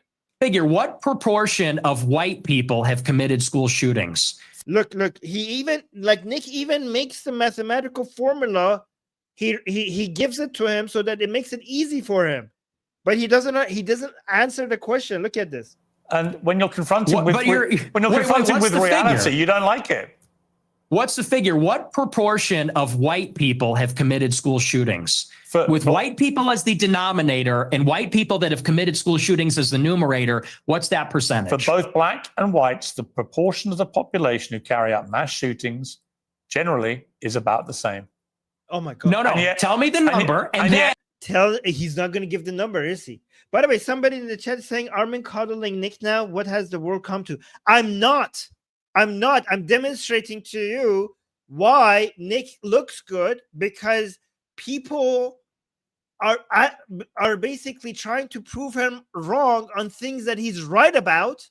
And therefore, people watch him and think like, well, Nick is right about these things. So they buy into everything he's telling them, including his actual racism. That's the problem with Nick. The problem with Nick is not that he's always wrong. The problem with Nick is that he's sometimes right. And because he's sometimes right, he gets to sell the parts that he's wrong to his audience. The problem is that a lot of people attack him on points that he's right about, and people love him for that, and then he gets to sell them a whole bunch of bullshit that he's wrong about.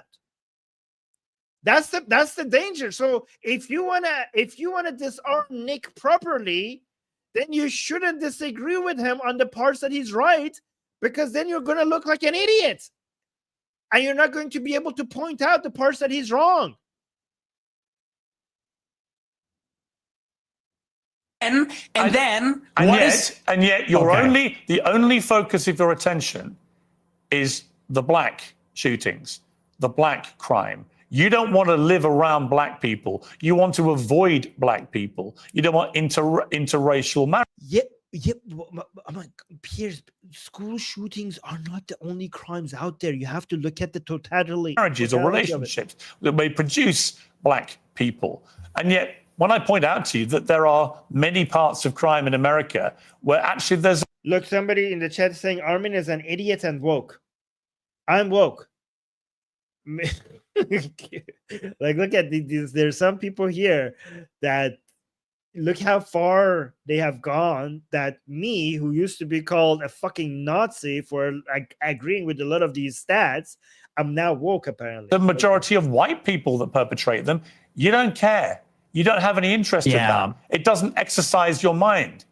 Maybe because no one's buying this. This kids. Argument lost. No one is buying this. Everybody understands per capita, and people can even see what you race ahead and say, well, we're comparing the proportion of white and black school shooters. I said, no, compare the proportion of school shooters that are white versus violent criminals that are black, because that was the basis of the monologue, is that you're very likely, if you encounter black people or a young black man in the city, that you're going to be the victim of a violent crime, of a robbery, a mugging, a car theft, a carjacking, or a murder.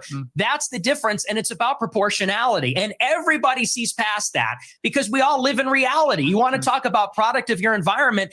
People that live in New York, Chicago, LA, we live in reality. We live in this environment and we see what it's like. And the threat, the danger in terms of probability it's not even comparable. And I would say this to your point.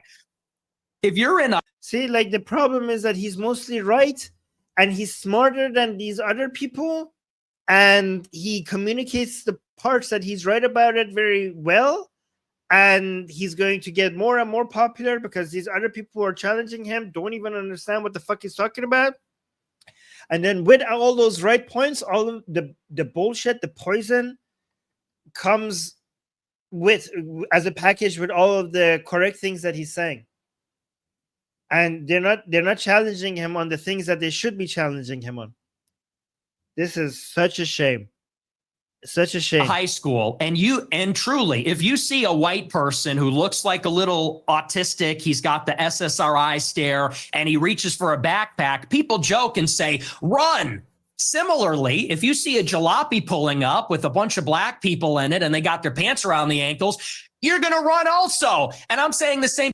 Yeah, but that context doesn't apply to most of our experiences with black people. You give us a very unique, you give us a very unique scenario. Now, Piers Morgan should give you a scenario with other black people looking differently and acting differently, and ask you if you're going to run away from that.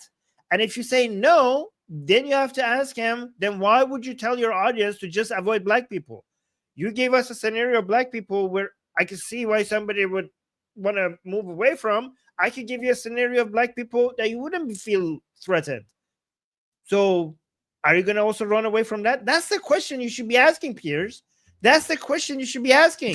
The difference is the latter happens much more often. It's much more common, in Chicago. Yeah, I mean, that's true. The latter happens much more often, but also, there are many examples of black people not in that situation. There's like 10,000 carjackings and car thefts every day.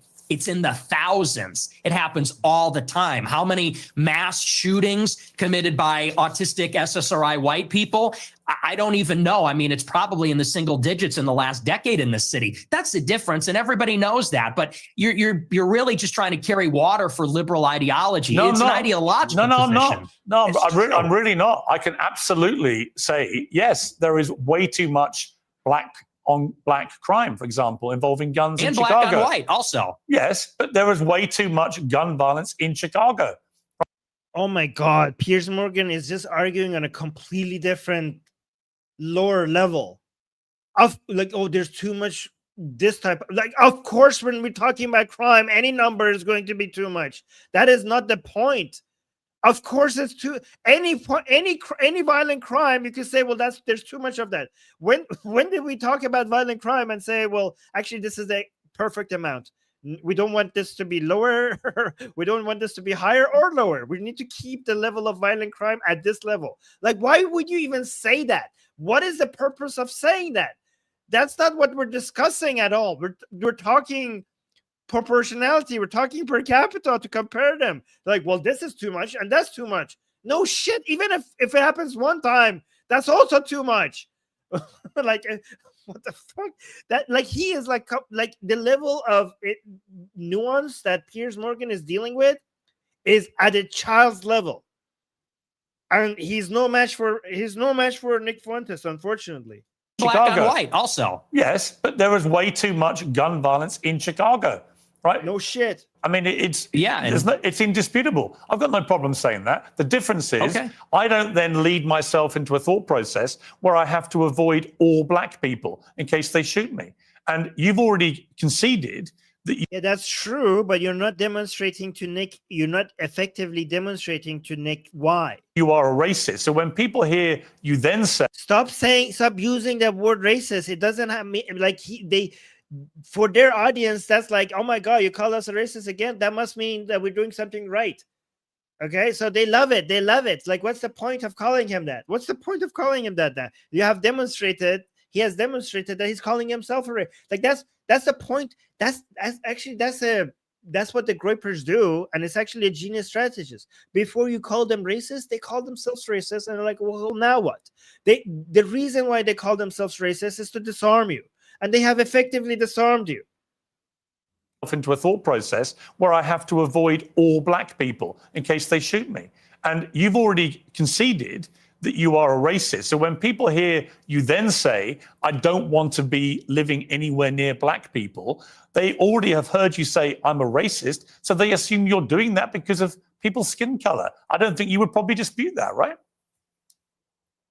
Well, you're separating two different things. The monologue, when I said I don't want to live around black people, that was after Irina Zarutska got shot. And it's true. I mean, they are a largely in this city, in Chicago, the South Side, the West Side, huge criminal population. And I don't want to live anywhere near it. And I want to live in a white neighborhood. I think that that's extremely desirable. And I think even black people do. Nick, you're perfectly.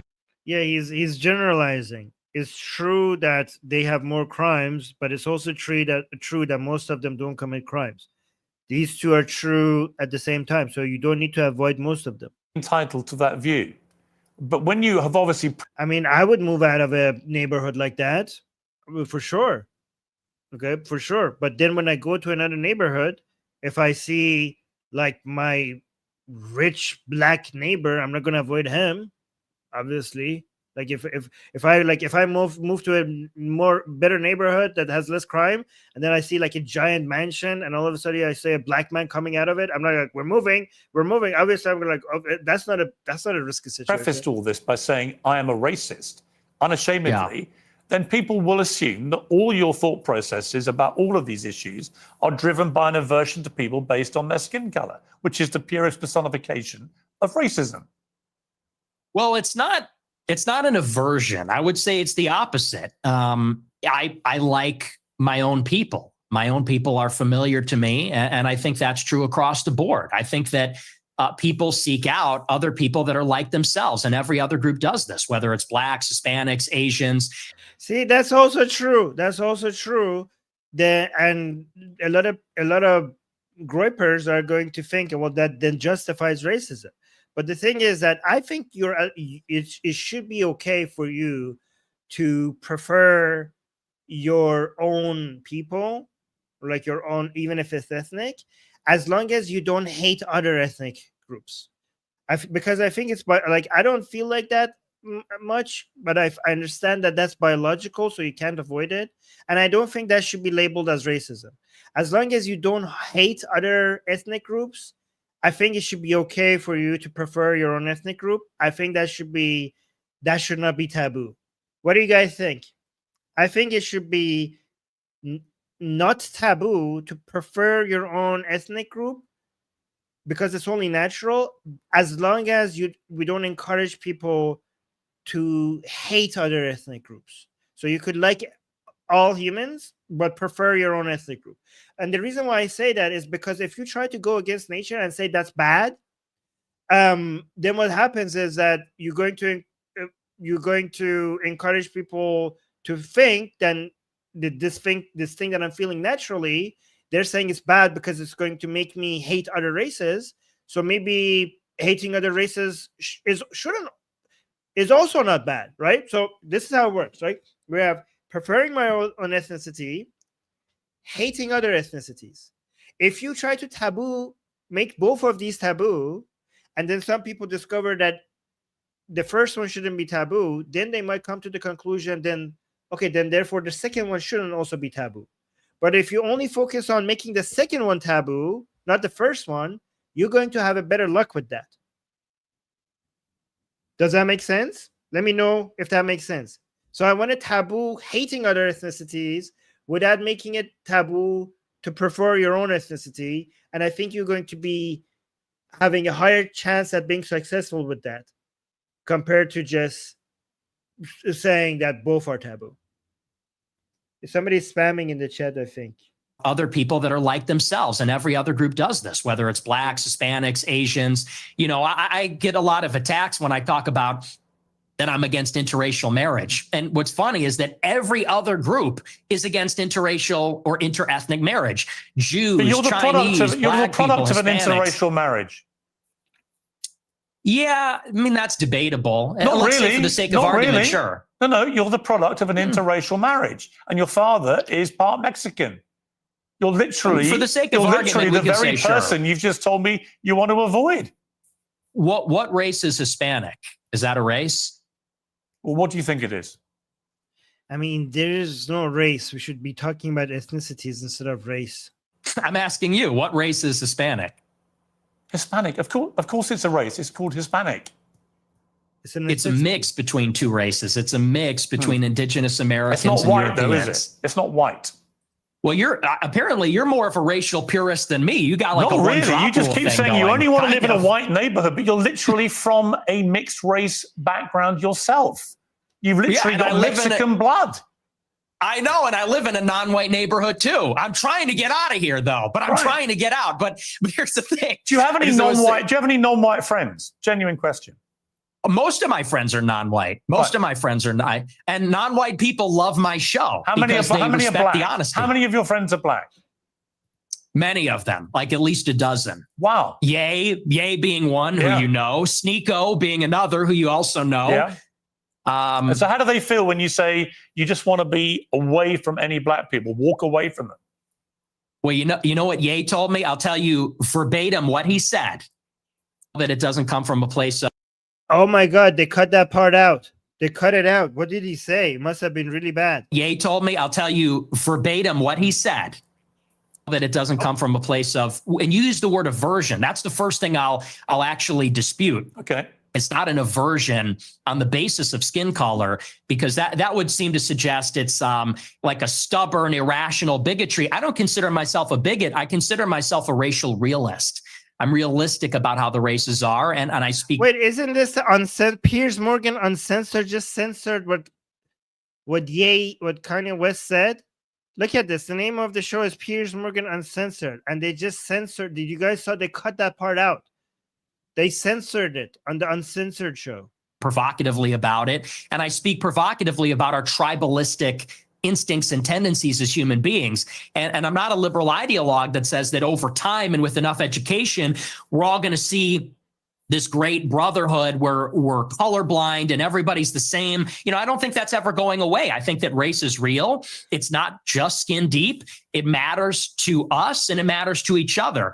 And black people know that, and Hispanics know that, and Asians know that, and people like me that have partial Mexican ancestry, we know that too. And I think on that basis, we can have mutual respect and understanding, not aversion based on skin color. The reason I use the word aversion is you literally said that you should walk the other way if you see black people. That is an aversion to black people based on their skin color. No, that's called economy of information. That's economy of information.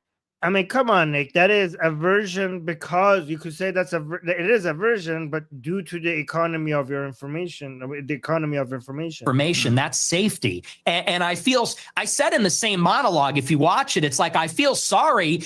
The problem is you clip the 10 seconds. I don't know if you watched the whole show, but in that monologue, I said, most black people are not violent or criminals. I said, oh my God, then why should we avoid them then? Then why the fuck should we avoid them if they're mostly not violent or criminal? And it's unfortunate that we're going to offend them when we turn and walk the other way. I said, but the problem is we don't know. We can't tell. And someone like Irina Zarutska, she sat down in front of a black man with her headphones in and wasn't paying attention because she was being a good liberal and said, I'm not uncomfortable by this. I'm progressive. Then she got stabbed in the neck. And I said, yeah, well, that was a different environment. It's unfortunate that you would have to sit behind the black man to be safe. And if he's not violent or schizophrenic, he might be offended by that. I said, but I would rather offend him than die. How many deranged white men have committed atrocious acts of murder in? It's not about the total number, you idiot. It's about the per capita. Oh my God. The last 10 years in America. I mean, if the white people are the majority, you're going to be able to find large numbers of them doing almost anything. That's not the point. Okay. Proportionally far fewer. But how many? Fewer. Oh, there we go. See, Nick, look, Piers is talking about total numbers. Nick understands that he's supposed to be talking about proportionality. Again, guys, I do not agree with Nick's racism, but he's smarter than Piers.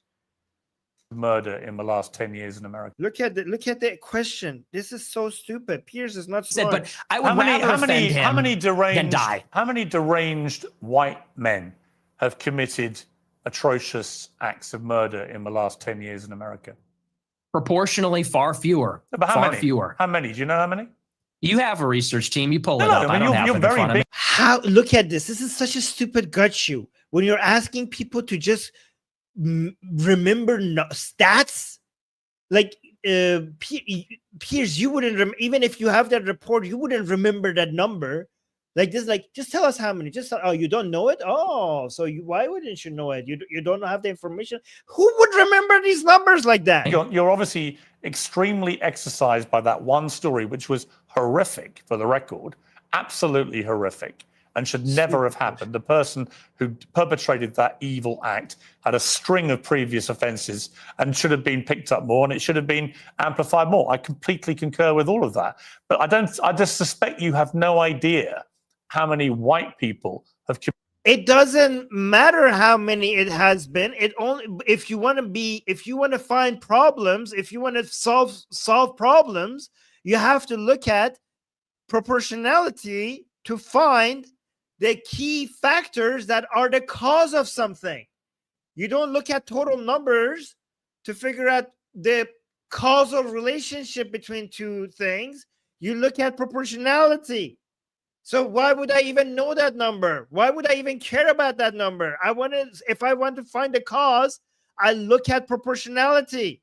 Do you understand that this is, oh my God. But I just suspect you have no idea. And even if I'm looking at stats, if I see something is proportionally more responsible for something than another thing, that's what I'm going to remember. I'm just going to remember it's higher. If you then ask me, well, what's the percentage? I don't know. I have to go check. I just read that it's higher. That's what I'm going to remember. Like you're going to do a gut show, like, well, Armin, what's the number? What's the percentage? I don't know. Do you want me to look it up? No, you should know it right now when I'm asking you in the middle of an interview. What the fuck? Who remembers these things? Idea how many white previous offenses and should have been picked up more, and it should have been amplified more. I completely concur with all of that. But I just suspect you have no idea how many white people have committed similar crimes, do you? No, because I know it's far fewer from experience. Okay. Because it's like you. Oh, Nick, that's not. You shouldn't talk about your experience.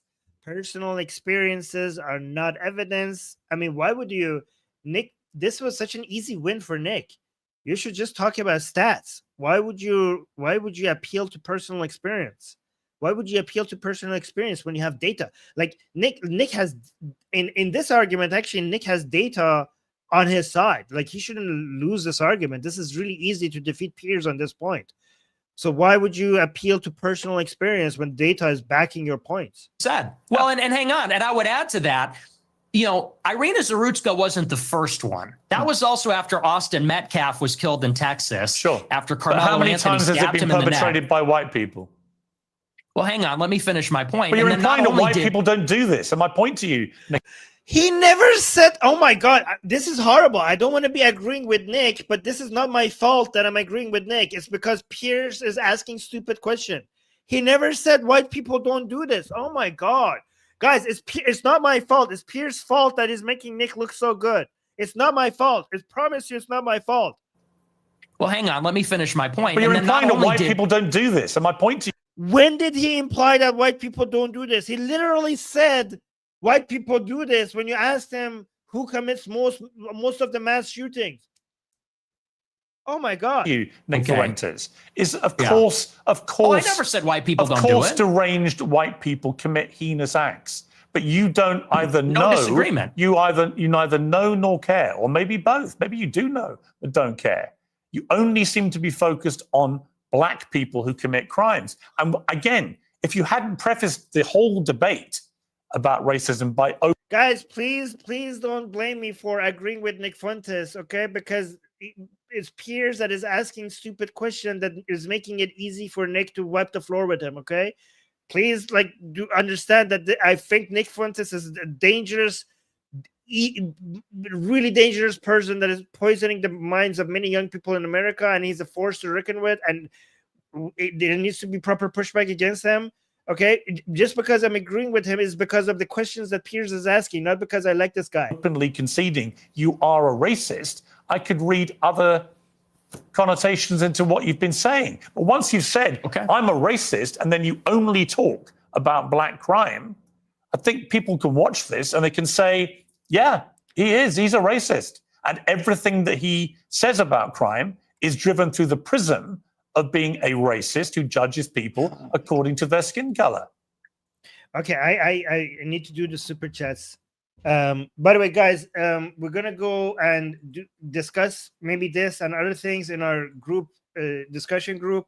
So the link to our discussion group is in the chat. It's in the description, and I will also put it in the chat. So after the show, we go and discuss politics, the news, and stuff that we were discussing on the show in our discussion group. So I put the link in the chat as well. Everybody there could open their mic and speak, and our group is going to start our group call in about 10 minutes. So I need to actually go get ready for that. Let me actually do the super chats. Gingo was saying the woke Jews and reform Jews, I think are a problem, but Nick Fuentes does not differentiate. Oh, okay. So you as a Jew think that there's certain types of Jew that are the problem? The woke Jews and the reform Jews. Okay, that's okay. Thank you for the super chat. Steve is saying blacks are even racist since they move to white areas when they can. I don't think that's racism to move to white areas, but thank you for the super chat. Gajan is saying my black husband has a master's degree compared to my mom being a middle school dropout. To be fair to her, she grew up under Cultural Revolution. Thank you for the super chat. And then Shauna saying the issue is that criminals are being let out early and given lighter sentences. The issue is that criminals are not being locked up. Yeah, I mean, they don't have the budget for that. But yeah, that's actually an issue. Yes.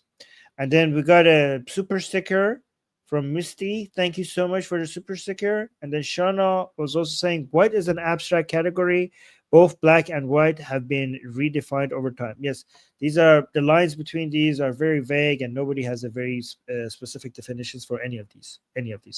Anyways, guys, I need to go get ready for our discussion group. Again, the link, I'll put the link one more time in the chat. The link is also in the description. So it's going to start in 10 minutes. So just join our discussion group. It's free. If you want to come talk to me and other people, many people from the chat will be here, would be there as well. So yeah, I'm just gonna go get ready for that. We're gonna have a group call. Anybody can come, open their mic, and speak their give their opinions. So yeah, I'll see you guys there. Thank you guys. Let me know if you agree with my opinions. Oh, let me actually read the poll as well. So I asked, do you agree with Nick Fuentes? And 869 people in the chat voted. 58% said no. 42% said yes. So a much higher percentage than many people would have thought. 42% of the people in the chat said yes, they agree with Nick Fuentes. Yeah, okay. So there you go. So this demonstrates that this guy is a big deal. I mean, even in a channel like ours, around 900 people voted. 42% agree with him. So yeah, there's that. So don't forget to follow us on this channel. Don't forget to subscribe. Don't forget to hit the like button, hit the bell notification, leave a comment after the show is over. And that's all. Thank you so much for being here. Hope to see you on the next show. And yeah, I'm Israel Chai, Javid Shah, and see you tomorrow. Bye. Mwah.